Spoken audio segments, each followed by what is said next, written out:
Hello everyone, I am Sunny, your physics teacher. Welcome back to my YouTube channel. इस lecture में हम constraint motion के ऊपर based कुछ और बहुत अच्छे एडवांस लेवल के न्यूमेरिकल्स सोल्व करेंगे।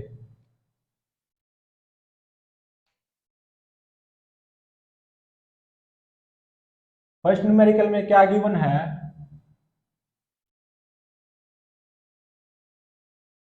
कि मान लो मेरे पास एक स्टेशनरी पुल्ली ये है और दूसरी स्टेशनरी पुल्ली ये है।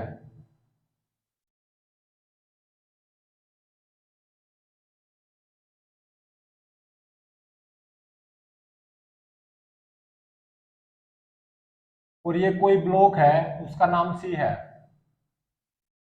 और एक ब्लॉक यहाँ पे है, इस ब्लॉक का नाम ए है। और एक ब्लॉक यहाँ पे है, इस ब्लॉक का नाम बी है। और इन दो स्ट्रिंग्स के बीच में एंगल कितना है? थीटा। और इन दोनों ब्लॉक्स को, ए और बी ब्लॉक्स को नीचे की तरफ खींचा जा रहा है। और इन दोनों ब्लॉक्स की जो स्पीड है ना, वो सेम है, वी नोट और वी नोट। मतलब इन दोनों ब्लॉक्स की, ए और बी ब्लॉक्स की दोनों की वेलोसिटी नीचे की तरफ है, same, V naught V naught. और किसी इंस्टेंट पे मान लो ये दोनों जो स्ट्रिंग्स है ना, ये एंगल थीटा बना रही है। और इन दोनों ब्लॉक्स की वेलोसिटी सेम है उस इंस्टेंट पे नीचे की तरफ वी नोट। तो वेलोसिटी ऑफ ब्लॉक सी पता लगानी है। वेलोसिटी ऑफ ब्लॉक सी।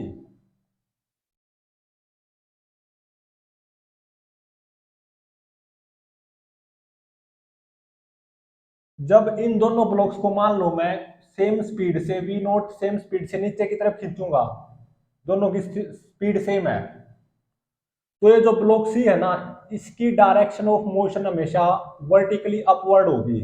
मतलब ब्लॉक सी की वेलोसिटी की डायरेक्शन हमेशा ऊपर की तरफ होगी, वर्टिकली अपवर्ड डायरेक्शन में। तो इन दोनों की जो वेलोसिटी का मैग्नीट्यूड है वो दोनों का सेम है, और डायरेक्शन दोनों ब्लॉक्स की डायरेक्शन ऑफ मोशन वो नीचे की तरफ है। तो जब ऐसा होगा, दोनों की वेलोसिटी का मैग्नीट्यूड सेम होगा, तब ये जो सी ब्लॉक है ये बिल्कुल वर्टिकली अपवर्ड डायरेक्शन में मूव करेगा, ये पक्का है।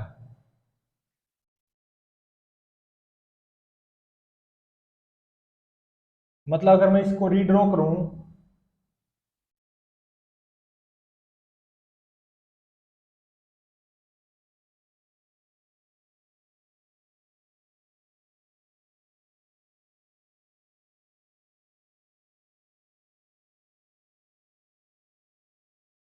ये ए ब्लॉक है और ये बी ब्लॉक है।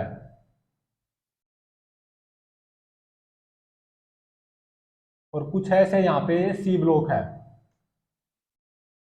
जब इन दोनों ब्लॉक को सेम स्पीड से नीचे की तरफ खींचा जाएगा ना, वी नोट से, तो ये ब्लॉक है ना हमेशा बिल्कुल ऐसे चलेगा, बिल्कुल ऊपर की तरफ।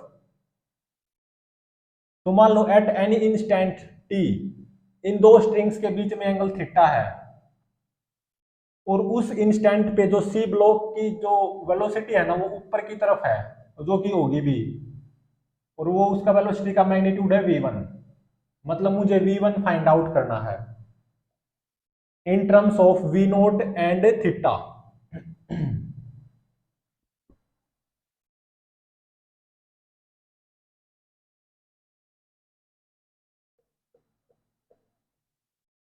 इसको अगेन रीड्रॉ करते हैं। यहाँ पे एक स्टेशनरी पुल्ली ये है और दूसरी स्टेशनरी पुल्ली ये है।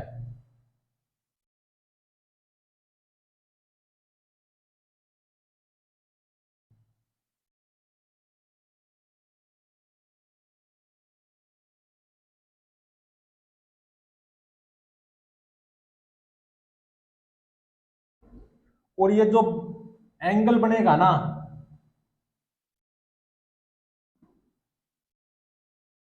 वेलोसिटी ऑफ ब्लॉक सी ऊपर की तरफ होगी v1, जब इन दोनों को V naught V naught same speed से नीचे की तरफ खींचा जा रहा है। ध्यान रहे जब दोनों की वेलोसिटी का मैग्नीट्यूड सेम हो, वी नोट दोनों को नीचे की तरफ खींचा जा रहा है, तो ये जो सी ब्लॉक है ना हमेशा परपेंडिकुलरली अपवर्ड डायरेक्शन में मूव करेगा, मतलब वेलोसिटी की डायरेक्शन हमेशा ऐसे आएगी।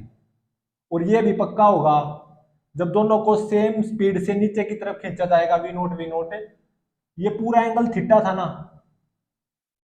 तो ये दोनों एंगल बराबर होंगे, मतलब ये भी थीटा बाय 2 होगा और ये भी थीटा बाय 2 होगा। अब इसको शॉर्ट ट्रिक मेथड से सोल्व करते हैं।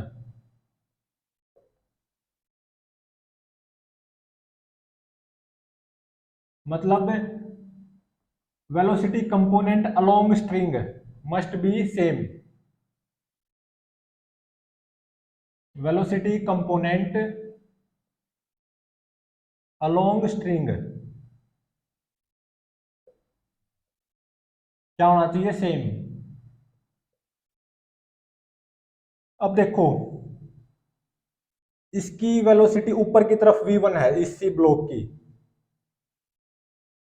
इसका कंपोनेंट इस स्ट्रिंग के अलोंग लो, इस स्ट्रिंग के अलोंग भी ले सकते हो, इस स्ट्रिंग के अलोंग भी ले सकते हो, कोई एक लो। इस स्ट्रिंग के अलोंग लूंगा, इसकी वेलोसिटी का कंपोनेंट इस स्ट्रिंग के अलोंग, वो कितना आएगा? v1 cos theta by 2।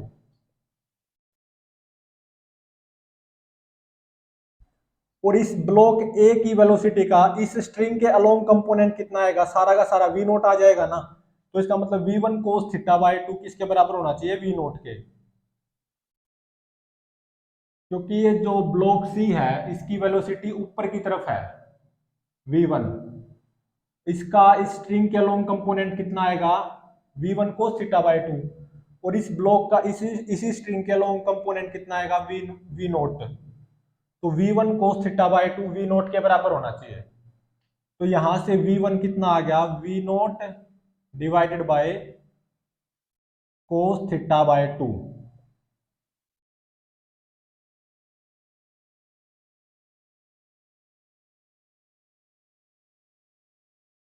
मान लो, अब देखो इसको विजुअलाइज करते हैं इस पूरे केस को।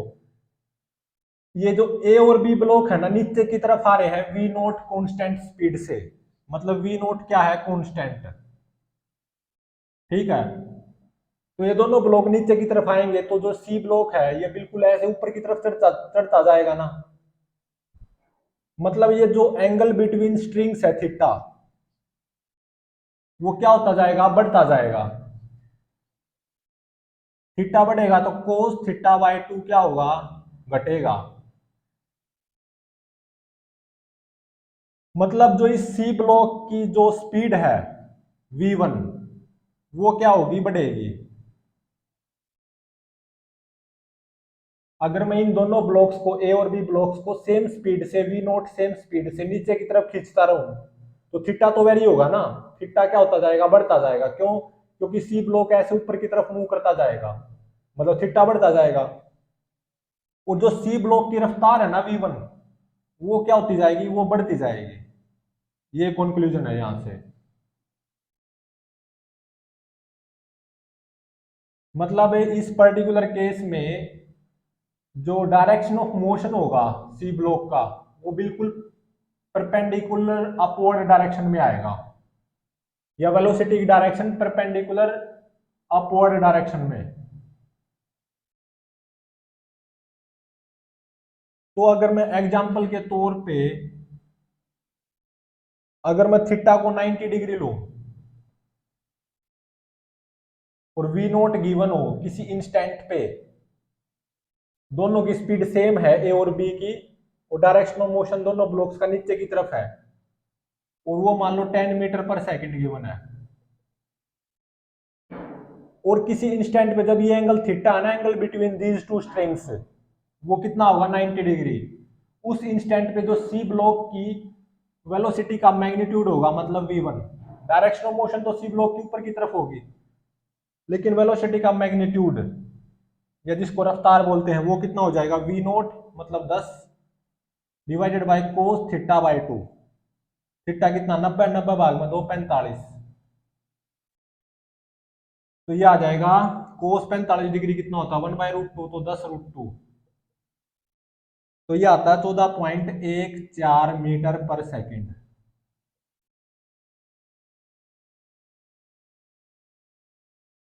नेक्स्ट एग्जाम्पल है,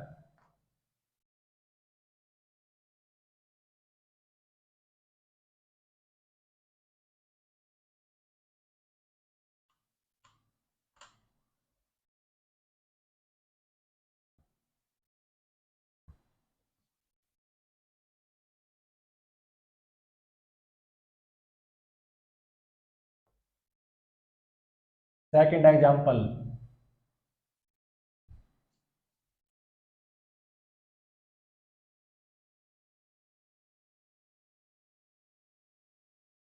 मान लो एक स्टेशनरी पुल्ली ये है और दूसरी स्टेशनरी पुल्ली ये है।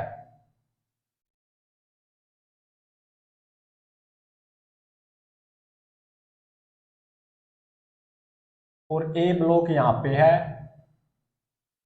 और बी ब्लॉक यहाँ पे लटका हुआ है।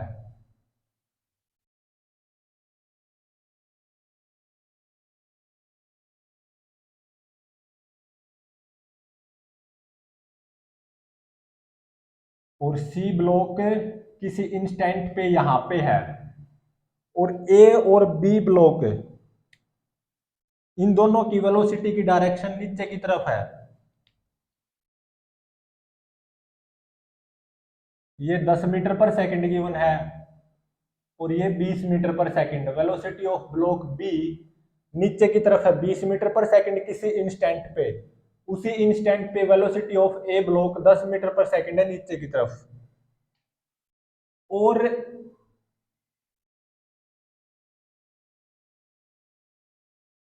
उसी इंस्टेंट पे जो ये एंगल है ना, ये 60 डिग्री गिवन है और ये एंगल 30 डिग्री।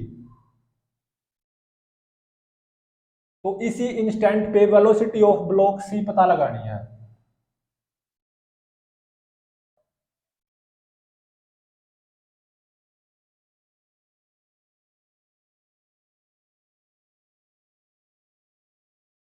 और ये ऐसे एक्स एक्सिस गिवन है, ये वाई एक्सिस।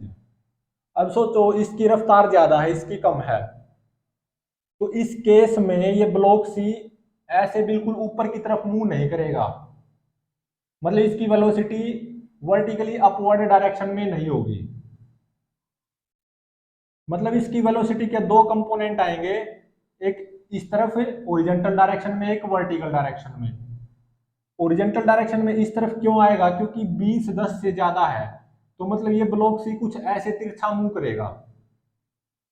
तो इस पर्टिकुलर इंस्टेंट पे जब ब्लॉक बी की वेलोसिटी नीचे की तरफ 20 मीटर पर सेकंड है और ब्लॉक ए की वेलोसिटी नीचे की तरफ 10 मीटर पर सेकंड है, और ये दो स्ट्रिंग्स कुछ ऐसे एंगल बना रही हैं 90 डिग्री, 60 डिग्री ये, 30 डिग्री ये, तो इस इंस्टेंट पे मान लो ब्लॉक सी की वेलोसिटी का एक कंपोनेंट ऐसे है v1 और दूसरा कंपोनेंट ऐसे है v2। मतलब इस पर्टिकुलर केस में जब ये स्पीड ज्यादा ये कम है, तो ब्लॉक ऊपर भी मूव करेगा और इस तरफ भी मूव करेगा। मतलब इस पर्टिकुलर इंस्टेंट पे जब ये एंगल 60 डिग्री है, ये 30 डिग्री है, और ब्लॉक ए की वेलोसिटी नीचे की तरफ 10 मीटर पर सेकंड है और ब्लॉक बी की वेलोसिटी नीचे की तरफ 20 मीटर पर सेकंड है, उस इंस्टेंट पे मान लिया मैंने ब्लॉक सी की वेलोसिटी का एक कंपोनेंट इस तरफ आएगा v1, दूसरा कंपोनेंट ऊपर की तरफ आएगा v2, और इन दोनों का रिजल्टेंट क्या हो जाएगी, ब्लॉक सी की वेलोसिटी इस पर्टिकुलर इंस्टेंट पे। तो अब इसको हम सोल्व करते हैं।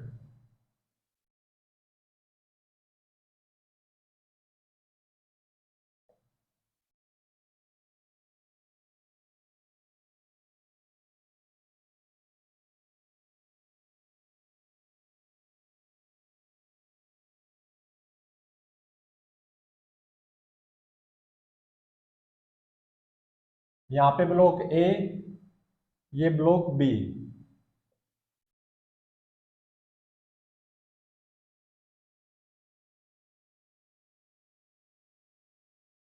ये ब्लॉक सी।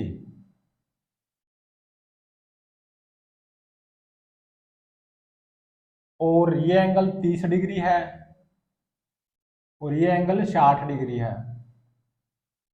ब्लॉक सी की वेलोसिटी का एक तो ये मैंने इस तरफ ओरिजेंटल कंपोनेंट माना है v1,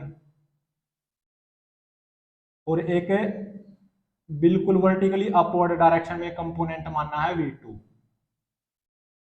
और ब्लॉक ए की वेलोसिटी नीचे की तरफ है 10 मीटर पर सेकंड, और ब्लॉक बी की वेलोसिटी 20 मीटर पर सेकंड नीचे की तरफ। क्योंकि ये ज्यादा है ना, इससे 20-10 से ज्यादा है, इसलिए ब्लॉक सी का वेलोसिटी का ओरिजेंटल कंपोनेंट जरूर आएगा। और क्योंकि 20-10 से ज्यादा तो इस तरफ लेना पड़ेगा v1, मतलब इस पर्टिकुलर केस में ब्लॉक सी बिल्कुल ऐसे नहीं जाएगा, कुछ ऐसा तिरछा जाएगा। तो इस पर्टिकुलर इंस्टेंट पे जब ब्लॉक ए की वेलोसिटी नीचे की तरफ 10 है, ब्लॉक बी की वेलोसिटी नीचे की तरफ 20 है, और इन दो स्ट्रिंग्स के बीच में कुछ ऐसा एंगल दे रखा है, ये 60 डिग्री, ये 30 डिग्री। तो इस पर्टिकुलर इंस्टेंट पे ब्लॉक सी की वेलोसिटी पता लगानी है। तो मैं इसको कैसे पता लगाऊंगा? By using short method, short trick method.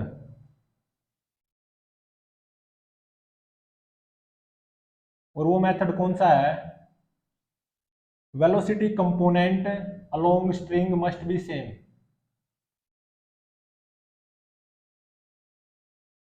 String के अलोंग वेलोसिटी का कंपोनेंट क्या होना चाहिए? सेम होना चाहिए।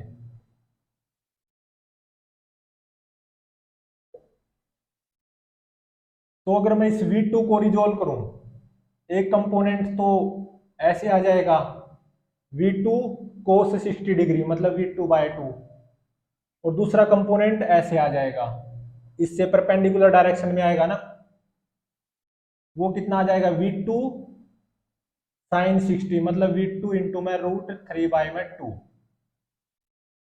ऐसे ही मैं इस v1 वेलोसिटी का, मतलब जो ये ब्लॉक सी की वेलोसिटी का जो ये v1 ऐसे कंपोनेंट है ओरिजेंटल डायरेक्शन में जो लिया मैंने, इसको रिजोल्व करूंगा।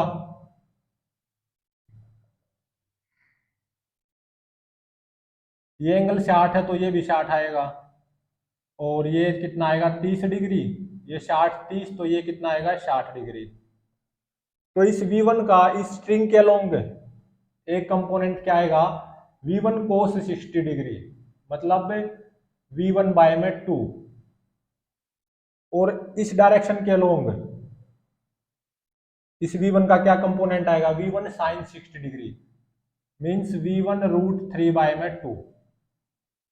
अब इस स्ट्रिंग की बात देखो, मतलब इस स्ट्रिंग की बात हो रही है। अब ये जो स्ट्रिंग है, इस स्ट्रिंग के अलोंग इस सी ब्लॉक की वेलोसिटी का कंपोनेंट क्या आएगा? v2/2 minus v1 √3/2, v2/2 minus v1 √3/2।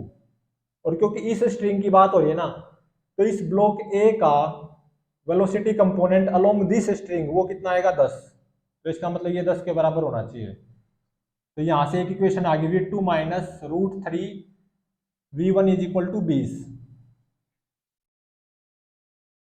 और अब इस स्ट्रिंग की बात देखो, अब जिक्र है इस स्ट्रिंग का,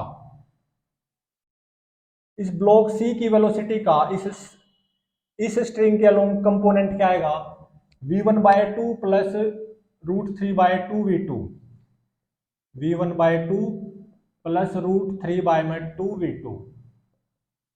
क्योंकि इस स्ट्रिंग की बात हो रही है अब, तो ब्लॉक बी की वेलोसिटी का इस स्ट्रिंग के अलोंग कंपोनेंट क्या आएगा? 20। तो इसका मतलब ये 20 के बराबर होना चाहिए। तो यहां से सेकंड इक्वेशन क्या आ गई? v1 plus √3v2 should be equal to 20 दूनी 40। तो फर्स्ट इक्वेशन ये है, सेकंड इक्वेशन ये है। अब इन दोनों को सोल्व करना है। क्या करो? सेकंड इक्वेशन की √3 से मल्टीप्लाई कर दो और इसमें ऐड कर दो, तो √3v1 माइनस √3v1 0। तो ये 3 हो जाएगा, 3v2 प्लस v2 4v2, तो 40 √3 प्लस 20। तो यहां से v2 की वैल्यू क्या आएगी? 22.32 मीटर पर सेकंड। और v1 की वैल्यू क्या आएगी? ये v2 की वैल्यू इस इक्वेशन में पुट कर दो, तो v1 आ जाएगा 1.34 मीटर पर सेकंड। मतलब इस पर्टिकुलर पोजीशन पे, इस पर्टिकुलर इंस्टेंट पे जब सूरत हालात ये हैं, तो वेलोसिटी ऑफ ब्लॉक सी वो क्या आएगी, v1 आई कैप प्लस v2 जे कैप, मीन्स 1.34 आई कैप प्लस 22.32 जे कैप। इस पर्टिकुलर इंस्टेंट पे या इस पर्टिकुलर पोजीशन पे सी ब्लॉक की वेलोसिटी तो ये आ गई, ओरिजेंटल कंपोनेंट भी है, वर्टिकल कंपोनेंट भी है। हालांकि ओरिजेंटल कंपोनेंट काफी कम है, वर्टिकल कंपोनेंट ज्यादा है। तो जो वेलोसिटी का मैग्नीट्यूड होगा, सी ब्लॉक की वेलोसिटी का मैग्नीट्यूड जिसको बोलेंगे, इस पर्टिकुलर इंस्टेंट या इस पर्टिकुलर पोजीशन पे सी ब्लॉक की स्पीड क्या होगी, वो होगा रूट ऑफ 1.34 का स्क्वायर प्लस 22.32 का स्क्वायर। तो ये आती है 22.36 मीटर पर सेकंड। इस पर्टिकुलर इंस्टेंट या इस पर्टिकुलर पोजीशन पे सी ब्लॉक की स्पीड तो ये होगी, और सी ब्लॉक की वेलोसिटी ये होगी, क्योंकि वेलोसिटी का मैग्नीट्यूड स्पीड ही तो होता है, इंस्टेंटेनियस स्पीड।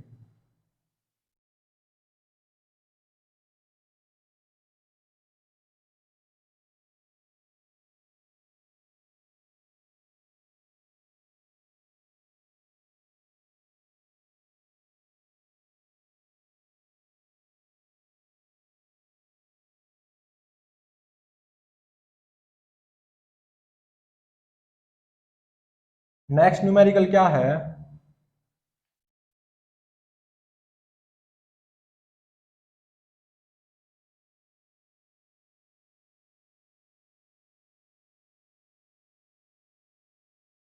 मान लो ये एक दीवार है,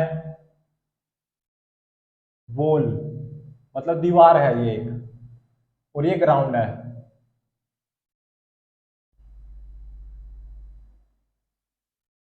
और ये क्या है, रोड।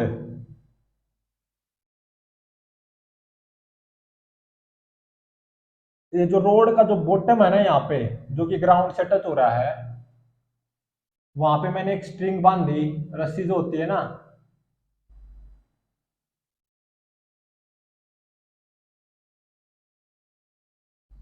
और फिर ये स्ट्रिंग मैंने किसको कनेक्ट कर दी, एक ट्रक को।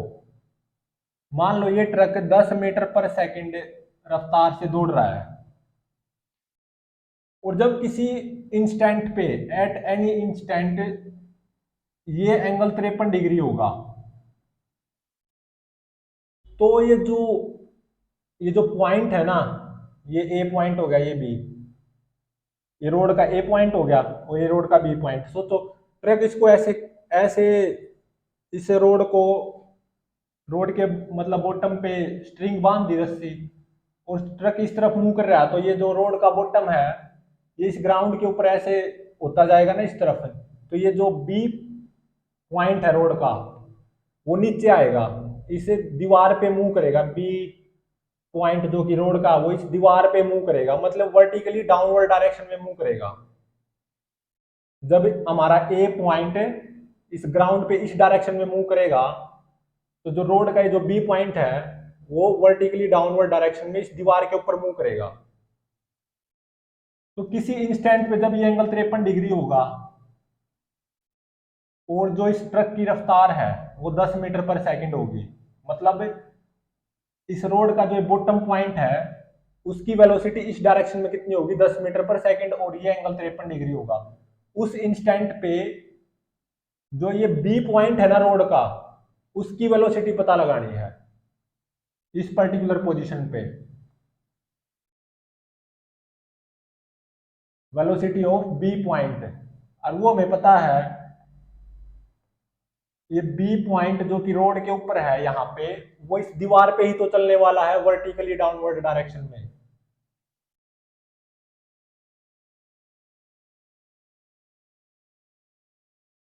तो अब इसको सोल्व करते हैं, पहले इसको रिड्रॉ कर लेते हैं यहाँ पे फिगर को।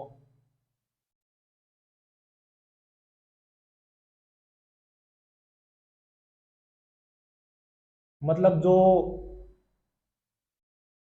ये बी पॉइंट है, ये ऐसे नीचे की तरफ चलेगा कुछ ऐसे, क्योंकि ये रोड ऐसे होती जाएगी ना।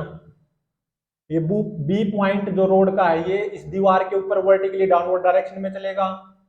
जब ये रोड का ए पॉइंट बॉटम पॉइंट इस ग्राउंड पे इस डायरेक्शन में चलेगा, और जो ये बॉटम पॉइंट है रोड का ए, इसकी रफ्तार किसी इंस्टेंट पे कितनी दे रखी है, 10 मीटर पर सेकेंड।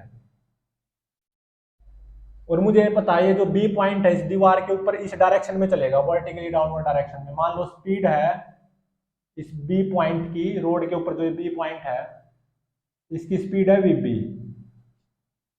इस इंस्टेंट पे जब ये रोड ग्राउंड के साथ कितना एंगल बना रही है, 53 डिग्री, ये वीबी फाइंड आउट करना। मतलब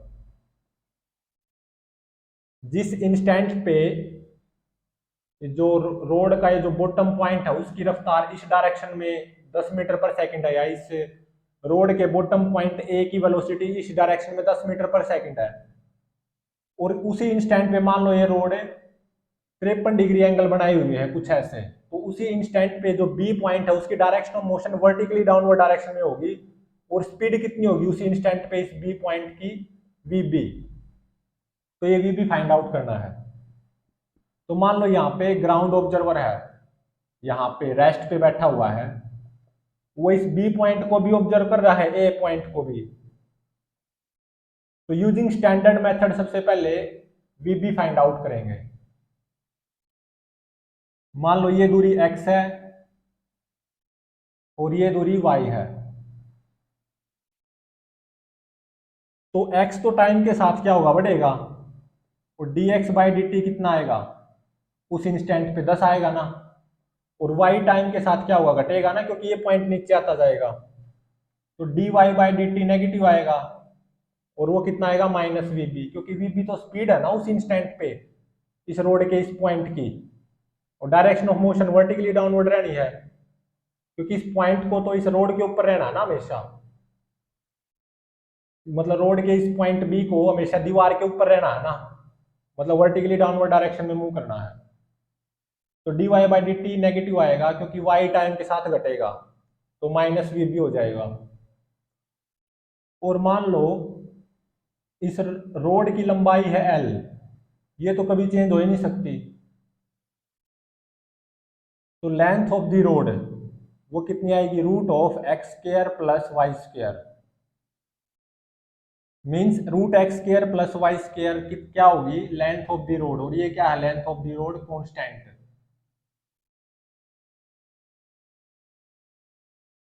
अब क्या करो, दोनों तरफ डिफरेंशिएट करो with respect to time, 1/2 root x square plus Y square D X by D T, chain rule का यूज करते हुए 2x dx by D T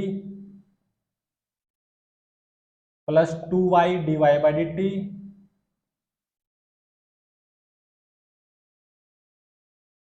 is equal to dl by D T. Length of the rod तो constant रहेगी हमेशा, तो dl by D T आएगा 0।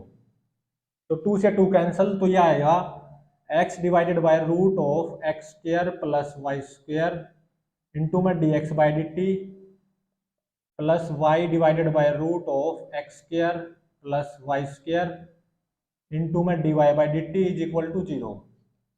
Root x square plus Y square क्या है, लेंथ ऑफ द रोड, तो x divided by length of the rod into में dx by D T plus y divided by length of the rod into में dy by D T is equal to 0। उस instant पे x by में l, ये क्या आएगा, cos 53 degree, और dx by D T की वैल्यू पुट कर दो 10 है, प्लस y बाय में l, उस इंस्टेंट पे कितना आएगा, साइन 53 डिग्री इंटू में dy by D T, dy by D T की वैल्यू कितनी है, minus VB is equal to 0। Cos 53 और साइन 53 अगर मुझे पता चल जाए तो यहाँ से वीबी की वैल्यू पता चल जाएगी। तो 53 डिग्री की राइट एंगल ट्रायंगल बनाओ, तो यहाँ पे 4 होता, तो यहाँ पे 3, यहाँ पे 5, तो कोस 53 कितना आएगा, 3/5 इंटू में 10, साइन 53 कितना आएगा, 4/5 इंटू में minus V B is equal to 0।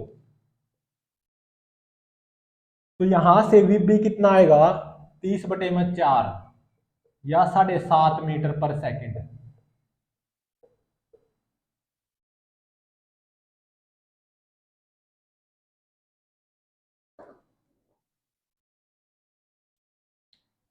और इसको मैं जो सेकंड मेथड है, शॉर्ट ट्रिक मेथड, उसकी हेल्प से भी सोल्व कर सकता हूं।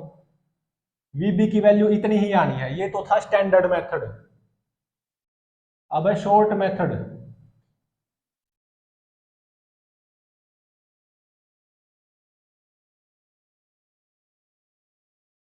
ये जो ए पॉइंट है, इसकी वेलोसिटी इस डायरेक्शन में 10 मीटर पर सेकेंड है ना, और ये एंगल 53 डिग्री है। और उसी इंस्टेंट पे ये जो बी पॉइंट है, रोड के ऊपर ये जो बी पॉइंट है, उसकी वेलोसिटी डाउनवर्ड आएगी। और कितनी, वीबी। शॉर्ट ट्रिक मेथड में क्या यूज करते हैं हमें, अलोंग दी रोड या along the string velocity component same होना चाहिए। ये एंगल कितना हो जाएगा, 53 डिग्री। तो जो ए पॉइंट है इस रोड के ऊपर, जो कि ग्राउंड को टच कर रहा है, उसकी वेलोसिटी का कंपोनेंट अलोंग रोड वो कितना आएगा, 10 cos 53। और जो बी पॉइंट है रोड का, जो कि दीवार को टच कर रहा है, उसकी वेलोसिटी का कंपोनेंट अलोंग रोड वो कितना आएगा, VB cos 37। तो VB cos 37 10 cos 53 के बराबर होना चाहिए।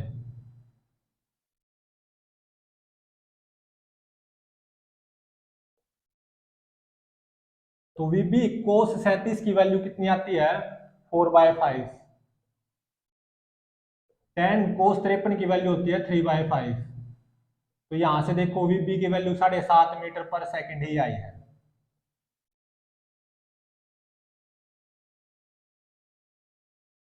अगर मैं इस पूरे क्वेश्चन को एनालाइज करूं कि क्या गिवन है, कि ये हमारी रोड है ए और बी, और जो ए रोड, मतलब रोड का जो ए पॉइंट है जो कि ग्राउंड को टच कर रहा है, वहां पे मैंने एक रस्सी बांधी हुई है, और वो रस्सी इस ट्रक को कनेक्टेड है। और किसी इंस्टेंट पे उस ट्रक की रफ्तार है 10 मीटर पर सेकेंड। मतलब उसी इंस्टेंट पे ये जो रोड का ए पॉइंट है जो कि ग्राउंड को कनेक्टेड है, उसकी रफ्तार इस डायरेक्शन में 10 मीटर पर सेकेंड हो जाएगी। और उस इंस्टेंट पे मान लो ये जो रोड है ये 53 डिग्री एंगल बनाई हुई है। तो उसी इंस्टेंट पे जो ये बी पॉइंट होगा ना रोड का, जो कि इस दीवार को टच कर रहा है, उसकी वेलोसिटी नीचे की तरफ आएगी 7.5 मीटर पर सेकेंड, उस पर्टिकुलर इंस्टेंट पे, जब ये एंगल 53 डिग्री होगा। और जो ये ए पॉइंट है रोड का जो कि ग्राउंड को टच कर रहा है, उसकी वेलोसिटी इस डायरेक्शन में 10 मीटर पर सेकेंड है। तो ये जो बी पॉइंट है रोड का जो कि इस दीवार को टच कर रहा है, तो उस बी पॉइंट की वेलोसिटी वर्टिकल डाउनवर्ड डायरेक्शन में कितनी आएगी, 7.5 मीटर पर सेकेंड।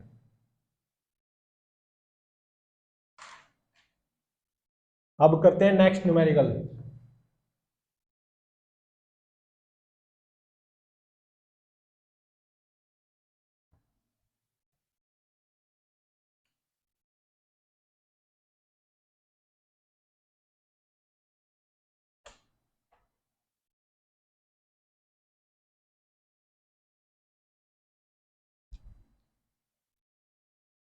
फोर्थ न्यूमेरिकल है स्टैंडर्ड।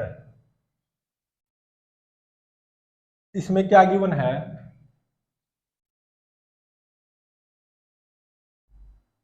कि मान लो ये रोड है, क्या है ये रोड,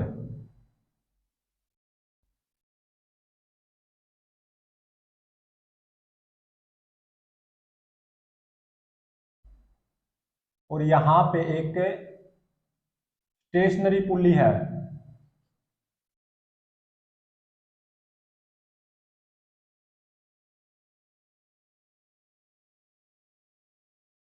और ये है रिंग।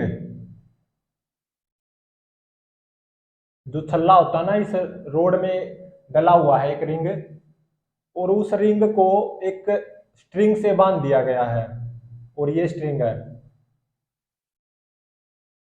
तो इसमें क्या गिवन है, मान लो एट एनी इंस्टेंट जो इस ए ब्लॉक की वेलोसिटी है ना वो नीचे की तरफ है वी नॉट। तो ये तो कोई भी बता सकता है, ये जब ब्लॉक नीचे की तरफ मूव करेगा तो ये जो रिंग है ना इस रोड पे चलेगी ऊपर की तरफ वर्टिकली अपवर्ड डायरेक्शन में।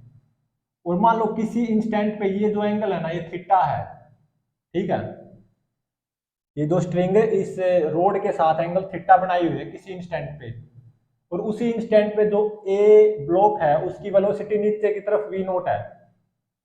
तो उसी इंस्टेंट पे जो रिंग की वेलोसिटी होगी वो ऊपर की तरफ होगी और वो v1 होगी, मतलब v1 फाइंड आउट करना है। ध्यान रहे v नॉट और थीटा गिवन है, तो रिंग की वेलोसिटी फाइंड आउट करनी है, मतलब v1।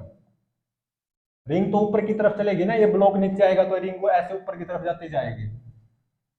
किसी पर्टिकुलर इंस्टेंट पे ये एंगल थीटा है और ब्लॉक ए की वेलोसिटी नीचे की तरफ वी नॉट है, उस इंस्टेंट पे जो रिंग की वेलोसिटी है ऊपर की तरफ v1 है, ये v1 फाइंड आउट करना है in terms of V naught and theta. तो इसको दो तरीकों से फाइंड आउट कर सकते हैं v1 को in terms of V naught and theta. पहला है स्टैंडर्ड मेथड।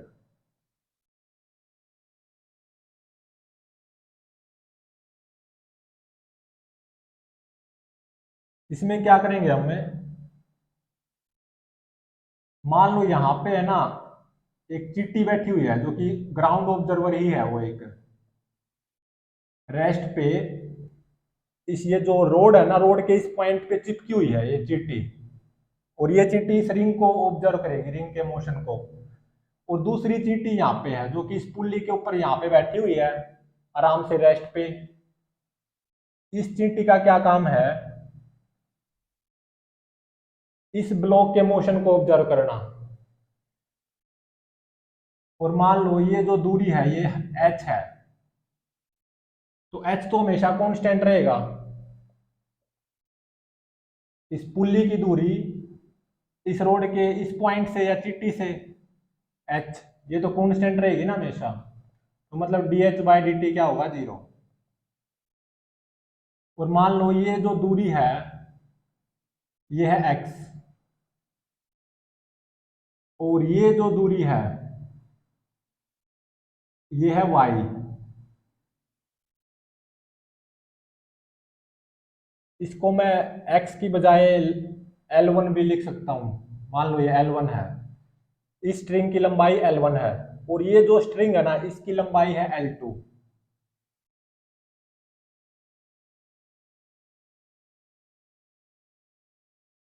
अब देखो ये ब्लॉक नीचे की तरफ आ रहा है ना, तो मतलब L1 क्या होगा, टाइम के साथ बढ़ेगा, मतलब dL1 बाई dt क्या आएगा, पॉजिटिव, और वो कितना आएगा, वी नॉट। और ये जो रिंग ऊपर की तरफ जाएगी तो y टाइम के साथ क्या होगा, घटेगा, तो मतलब dy बाई dt नेगेटिव आएगा, और कितना, -v1 के बराबर। और जो ये इस स्ट्रिंग की लंबाई है L2 उसको क्या लिखा जाएगा, root of using Pythagoras theorem root Y square plus H square. और जो टोटल लेंथ है इस पूरी रस्सी की टोटल लंबाई L1 प्लस L2 वो क्या रहेगी, कांस्टेंट, क्योंकि रस्सी की टोटल लंबाई चेंज थोड़ी ना हो सकती है। तो L1 प्लस L2 की ये वैल्यू पुट करो, root Y square plus H square is equal to L. L क्या है, कांस्टेंट, इस रस्सी की टोटल लंबाई है L which is L1 plus L2।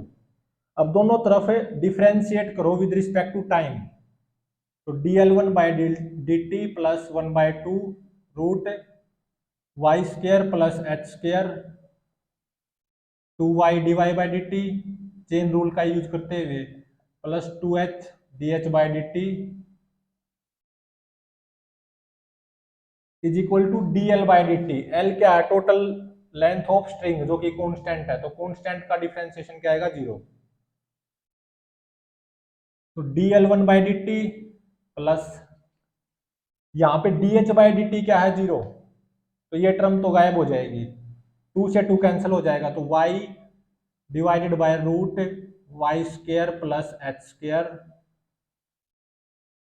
Into में d Y by D T is equal to 0।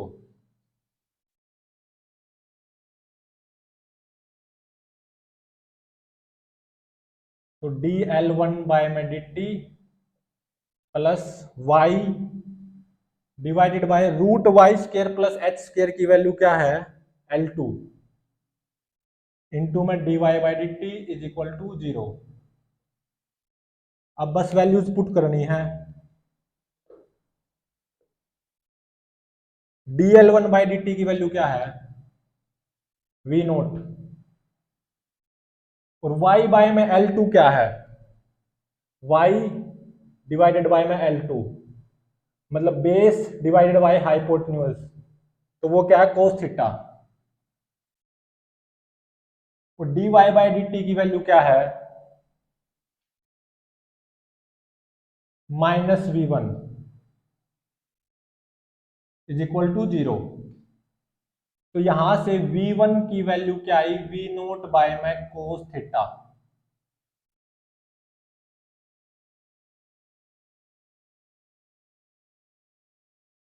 v note और थीटा गिवन था किसी पर्टिकुलर इंस्टेंट पे, तो उस पर्टिकुलर इंस्टेंट पे जो रिंग की वेलोसिटी ऊपर की तरफ v1 होगी वो ये होगी v नोट बाय में कोस थीटा। और मैं इसको एक सेकंड अप्रोच मतलब शॉर्ट ट्रिक मेथड उसकी हेल्प से भी फाइंड आउट कर सकता हूं।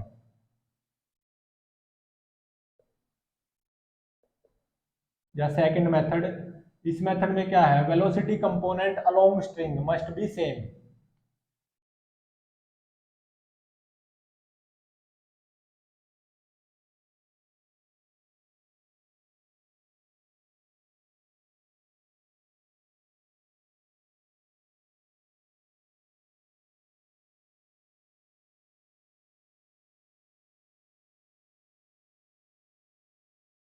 मान लो किसी इंस्टेंट पे जो ए ब्लॉक है उसकी वेलोसिटी नीचे की तरफ वी नोट है, और उस इंस्टेंट पे ये जो स्ट्रिंग है इस रोड के साथ एंगल थीटा बनाई हुई है, और उसी इंस्टेंट पे जो इस रिंग की वेलोसिटी होगी वो ऊपर की तरफ होगी v1। अब देखो इसको second method which is short trick, मतलब velocity component along string must be same. तो ये जो इस रिंग की वेलोसिटी है ऊपर की तरफ v1, इसका कंपोनेंट इस स्ट्रिंग के अलोंग कितना आएगा v1 कोस थीटा, और इस ब्लॉक की वेलोसिटी का कंपोनेंट इसी स्ट्रिंग के अलोंग वो कितना आएगा v नोट। तो इसका मतलब v1 cos theta should be equal to v naught. तो यहां से v1 कितना आ गया v नोट बाय में कोस थीटा। ये सेकंड मेथड है, ये शॉर्ट ट्रिक मेथड है, ये स्टैंडर्ड मेथड है। तो अब ऐसा मान लो थोड़ी देर के लिए कि ये जो ब्लॉक है ना नीचे की तरफ कांस्टेंट स्पीड से v नोट से चल रहा है, तो रिंग तो ऊपर की तरफ ही मूव करनी है, इस रोड रोड के ऊपर की तरफ चलती जाएगी ना। और जैसे रिंग ऊपर की तरफ चढ़ेगी ये ए ब्लॉक नीचे आएगा और रिंग ऊपर की तरफ जाएगी, तो वी नोट तो मान लो इस ब्लॉक की जो स्पीड है ना मान लो वो कांस्टेंट है, ब्लॉक नीचे आएगा रिंग ऊपर जाएगी, मतलब थीटा क्या होगा टाइम के साथ है बढ़ता जाएगा। थीटा बढ़ेगा तो कोस थीटा क्या होगा घटेगा। तो मतलब v1 जो इस रिंग की रफ्तार है वो लगातार बढ़ती जाएगी, जैसे ऊपर चढ़ती जाएगी ना रिंग की रफ्तार है वो बढ़ती जाएगी, v1 की वैल्यू मोर एंड मोर होती जाएगी। अब मान लो इसमें एग्जांपल है कि किसी पर्टिकुलर पोजीशन किसी पर्टिकुलर इंस्टेंट पे जो ए ब्लॉक की वेलोसिटी नीचे की तरफ v नोट है वो v नोट गिवन है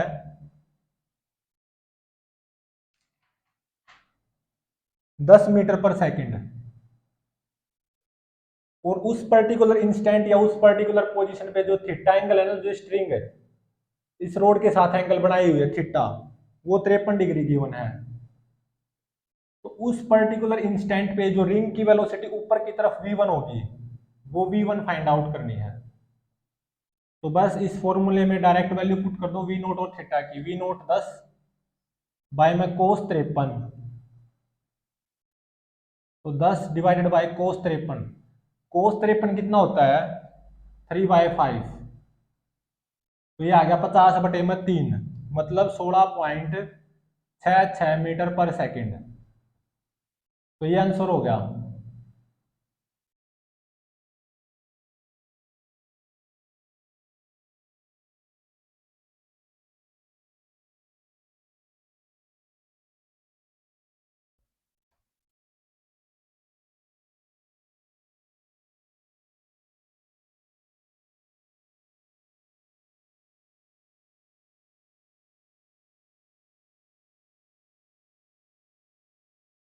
नेक्स्ट न्यूमेरिकल,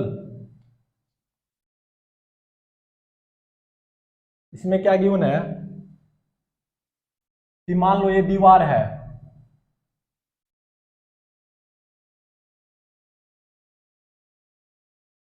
और ये कोई स्टैंड है, इसके ऊपर पुल्ली फिक्स है यहाँ पे, और ये मूवेबल स्टैंड है, ये फिक्स नहीं है स्टैंड है, ये इस डायरेक्शन में या इस डायरेक्शन में मूव कर सकता है।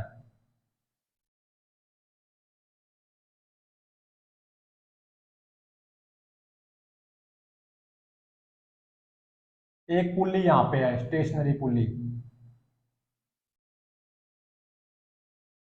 और यहाँ पे एक ब्लॉक है बी। ये दीवार है, यहाँ पे एक रस्सी बंधी हुई है, और ये क्या है? स्टैंड है, मूवेबल स्टैंड है। ये मान लो किसी इंस्टेंट पे इस जो स्टैंड की जो स्पीड है वो वी नोट है, इस डायरेक्शन में मूव कर रहा है ये स्टैंड है, और किसी पर्टिकुलर इंस्टेंट पे इसकी स्पीड इस डायरेक्शन में वी नोट है, और उसी पर्टिकुलर इंस्टेंट पे ये जो एंगल बन रहा है ना, ये थीटा बन रहा है। देखो ये जो स्टैंड इस तरफ मूव करेगा, तो ये क्या ब्लॉक ऊपर की तरफ नहीं चल रहा होगा, मतलब direction of motion of block B ऊपर की तरफ होगी, मतलब ब्लॉक बी की वेलोसिटी ऊपर की तरफ होगी v1, और ये v1 फाइंड आउट करना है। v नोट गिवन है क्योंकि ये स्टैंड इस तरफ मूव कर रहा है, v नोट गिवन है, थीटा गिवन है, और जो ब्लॉक बी की वेलोसिटी ऊपर की तरफ होगी v1, ये फाइंड आउट करना है in terms of v note and theta.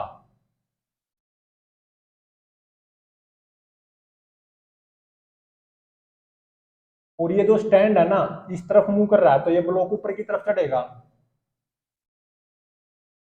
मान लो एक ऑब्जर्वर यहाँ पे बैठा हुआ है, ग्राउंड ऑब्जर्वर रेस्ट पे, और दूसरा ग्राउंड ऑब्जर्वर यहाँ पे बैठा हुआ है,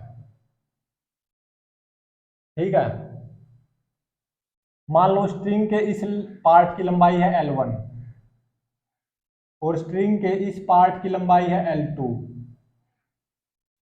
और स्ट्रिंग के इस पार्ट की लंबाई है L3, और ये डिस्टेंस है x, और ये L1 है, तो ये भी L1 हो जाएगी ये डिस्टेंस। तो ये जो स्टैंड है ये इस तरफ मूव कर रहा है, और किसी पर्टिकुलर इंस्टेंट पे इस स्टैंड की वेलोसिटी इस डायरेक्शन में है v नोट, और ये एंगल थीटा है उस पर्टिकुलर इंस्टेंट पे। उसी पर्टिकुलर इंस्टेंट पे जो बी ब्लॉक है उसकी वेलोसिटी ऊपर की तरफ होगी v1, वो फाइंड आउट करना है in terms of v note and theta, क्योंकि v नोट और थीटा गिवन है उस पर्टिकुलर इंस्टेंट पे। तो उसी पर्टिकुलर इंस्टेंट पे जो बी ब्लॉक की रफ्तार ऊपर की तरफ होगी v1, वो फाइंड आउट करना है। तो अब देखो ये जो L1 है ये तो टाइम के साथ बढ़ेगी, क्योंकि ये स्टैंड इस तरफ मूव कर रहा है ना, तो L1 क्या होगा? टाइम के साथ बढ़ेगा, मतलब dL1 बाय में dt, ये क्या आएगा? पॉजिटिव। और ये ऑब्जर्वर इस स्टैंड को ऑब्जर्व कर रहा है ना, तो dL1 बाय dt क्या आएगा? v note.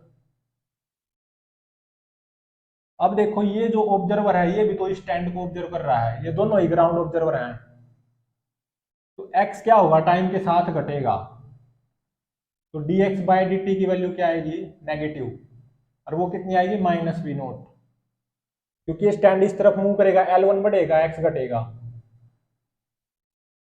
और ये जो ऑब्जर्वर है ये इस बी ब्लॉक को भी ऑब्जर्व कर रहा है, तो ये ऊपर की तरफ, ब्लॉक ऊपर की तरफ मूव करेगा, तो ये रस्सी की लंबाई L3 ये घटेगी टाइम के साथ, मतलब L3 घटेगी, तो dl3 बाय में dt नेगेटिव आएगा, और कितना नेगेटिव आएगा, माइनस v1। और जो ये L2 इसकी वैल्यू कितनी आएगी, root of x square plus, मान लो ये जो स्टैंड है इसकी हाइट है h, h तो कांस्टेंट है, स्टैंड की हाइट थोड़ी ना बदल सकती है, हाँ ये स्टैंड इस डायरेक्शन में मूव जरूर कर रहा है, तो dh बाई डी टी की वैल्यू आएगी 0। तो जो रस्सी के इस पार्ट की लंबाई L2 है वो कितनी आएगी, using Pythagoras theorem, root x square plus H square. अब टोटल लंबाई बताओ इस पूरी स्ट्रिंग की, वो क्या होगी, L1 plus L2 plus L3, और वो क्या होगी, कांस्टेंट, टोटल लंबाई ऑफ दिस स्ट्रिंग वो मान लो L है, और L क्या होगा, कांस्टेंट, क्योंकि स्ट्रिंग की टोटल लंबाई चेंज थोड़ी ना हो सकती है। तो L1 प्लस L2 की वैल्यू पुट करो, root x square plus H square plus L3 is equal to L, L क्या है, कांस्टेंट, टोटल स्ट्रिंग की लंबाई। अब दोनों तरफ डिफरेंशिएट करो with respect to time, dl1 by D T plus 1/2 root x square plus H square 2x dx by D T plus 2h dh by D t using chain rule, plus dl3 by में d T is equal to, constant का differentiation क्या हो जाएगा, 0, तो ये आ गया dl1 by D T plus 2 से 2 cancel हो जाएगा, और dh बाई डी टी 0 है, तो ये टर्म्स तो पूरी खत्म हो जाएगी, तो ये आएगा x divided by root x square plus H square, root x square plus H square की वैल्यू है L2 इंटू में dx by D T plus dl3 by में d T is equal to 0। अब बस वैल्यूज पुट करनी है, dl1 by D T की value क्या है, v naught, plus x by में L2 की वैल्यू क्या आएगी, x base L2 hypotenuse, base by में हाइपोटेन्यूज कितना होगा, कोस थीटा, इंटू में dx बाई डी टी की वैल्यू कितनी है, minus v naught, plus dl3 by D T की वैल्यू कितनी है, minus v1 is equal to 0। तो यहां से क्या आ जाएगा, v नोट इंटू में 1 minus cos theta is equal to v1, मतलब v1 आ गया v नोट इंटू में 1 माइनस कोस थीटा।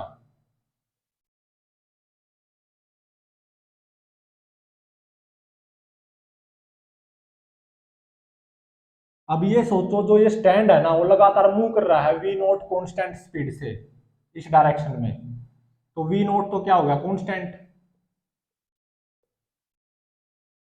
और जैसे ये स्टैंड इस डायरेक्शन में मूव करेगा तो ये ब्लॉक ऊपर की तरफ चढ़ेगा, और थीटा क्या होगा, टाइम के साथ है बढ़ेगा,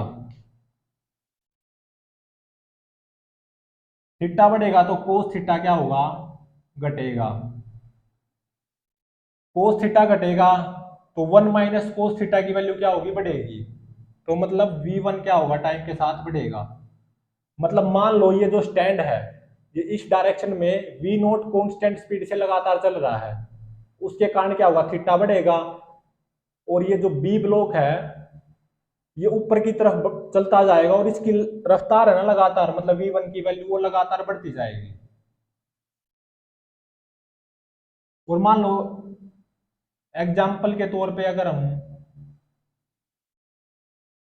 क्या ले, मान लो v नोट है ना जो स्टैंड की वेलोसिटी का मैग्नीट्यूड है, मतलब स्टैंड किसी पर्टिकुलर इंस्टेंट पे इसी डायरेक्शन में मूव कर रहा है, लेकिन उस इंस्टेंट पे उसकी वेलोसिटी का मैग्नीट्यूड मतलब रफ्तार ऑफ स्टैंड या स्पीड ऑफ स्टैंड वो v नोट, वो क्या गिवन है, 10 मीटर पर सेकंड।